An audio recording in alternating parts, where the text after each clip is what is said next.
पाकिस्तान में crypto currency को कोई कानूनी हैसियत तो हासिल नहीं, लेकिन हुकूमत डिजिटल करेंसी में अब काफी दिलचस्पी लेती हुई नजर आ रही है, जिसका सबूत मुल्क में क्रिप्टो काउंसिल का कयाम है। हुकूमत की जानिब से क्रिप्टो काउंसिल बनाने का मकसद क्या है, जानते हैं इस वीडियो में। गुज़श्ता 10 दिन में पाकिस्तान में क्रिप्टो करेंसी के शोबे में बहुत तेजी से होने वाली पेशरफ्त एक ऐसे वक्त में देखने में आ रही है जब पाकिस्तान में क्रिप्टो करेंसी का कारोबार तो हो रहा है, लेकिन इसे कोई कानूनी हैसियत हासिल नहीं। वजीर खजाना मोहम्मद औरंगजेब के चीफ एडवाइजर बिलाल बिन साकिब ने अपनी तकर्रुरी के बाद कहा कि पाकिस्तान उन 10 ममालिक में शामिल है जो तेजी से क्रिप्टो करेंसी को अपना रहे हैं और जहां इस शोबे में मजीद जिद्दत लाने की गुंजाइश भी बाकी है। उन्होंने क्रिप्टो काउंसिल के कयाम पर रोशनी डालते हुए कहा था कि इस काउंसिल का मकसद एक मतवाजन फ्रेमवर्क बनाना है जो इस शोबे में पाकिस्तान को तरक्की दे सके। इससे कबल पाकिस्तान के वजीर खजाना मोहम्मद औरंगजेब ने गुज़श्ता महीने कराची में पहले पाकिस्तान बैंकिंग समिट से खिताब करते हुए कहा था कि डिजिटल बैंकिंग फरोग पा रही है और क्रिप्टो करेंसी का गैर रस्मी मार्केटों में इस्तेमाल हो रहा है। उन्होंने स्टेट बैंक ऑफ पाकिस्तान पर जोर दिया था कि वो क्रिप्टो करेंसी के शोबे को खुले ज़हन से देखे और क्रिप्टो करेंसी के लिए कानूनी फ्रेमवर्क की जरूरत पर गौर करे। हुकूमत की जानिब से क्रिप्टो काउंसिल के कयाम के ऐलान और उसके मकसद के बारे में बिलाल बिन साकिब ने BBC उर्दू को बताया कि इस काउंसिल के कयाम का मकसद एक खसूसी एडवाइजरी बॉडी को तश्कील देना है जो पाकिस्तान में डिजिटल असासों और ब्लॉकचेन टेक्नोलॉजी के लिए जामे पॉलिसी और कवायदो ज़वाबित बनाए। उन्होंने कहा कि काउंसिल पाकिस्तान में क्रिप्टो से मुताल्लिक बेयकीनी की सूरत हाल को देखेगी ताकि पाकिस्तान के मालियाती शोबे में डिजिटलाइजेशन, मुल्की और गैर मुल्की सरमायाकारी को फरोग और नौजवानों के लिए मुलाजमतों के मौके पैदा किए जा सकें। करेंसी के शोबे से मुंसलिक और exchange companies association of Pakistan के सेक्रेटरी जनरल जफर पराचा ने इस सिलसिले में BBC उर्दू को बताया कि इस काउंसिल के जरिए ये देखा जाए कि क्या क्रिप्टो करेंसी का कारोबार पाकिस्तान में काबिल अमल है,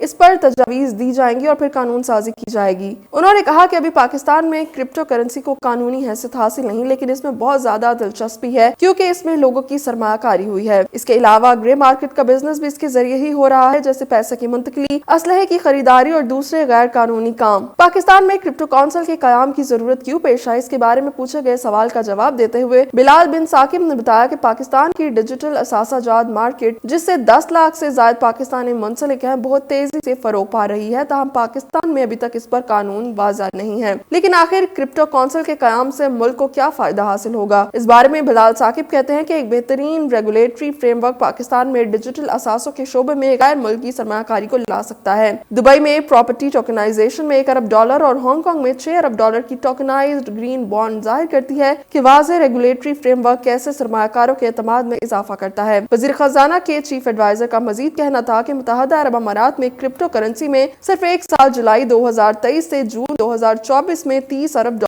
की सरमायाकारी हुई और उसे कानूनी हैसियत देने से पाकिस्तान को रेवेन्यू हासिल होगा और इसके ज़र मुबादला के ज़खायर में भी इजाफा होगा। इसी तरह ये नौजवानों के लिए मुलाजमत के मौके भी पैदा करेगी क्योंकि एक कानूनी फ्रेमवर्क के बाद इसमें नई कंपनियां दाखिल हो पाएंगी।